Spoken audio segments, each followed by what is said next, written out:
Здравейте, приятели! Не мога да разбера защо става така тези видеа. Исках да ви споделя за Кати Христова, че е невероятен човек. Един път ми помогна с това, че възпитала е така децата си, дъщеря и на бала си. Макар че един път се завършва средно образование, вместо цветя, тя събираше парички в кутия за мен да ми се направи дарение. На 1 юни се видяхме с Катя, тя ми даде паричките, направихме, съответно веднага ги внесох.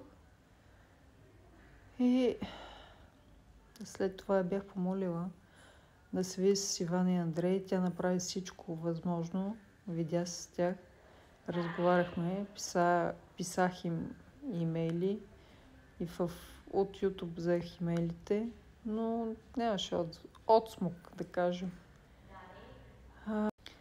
А сега пък за Коледа и за Нова година това невероятно семейство направиха подарък за мен и за детето ми и отделно пак парички да внеса. Аз още на другия ден ги внесох, за което съм много благодарна.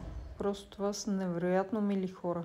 Искам да бъдат много здрави, щастливи, с късмет. Бог да ги благослови.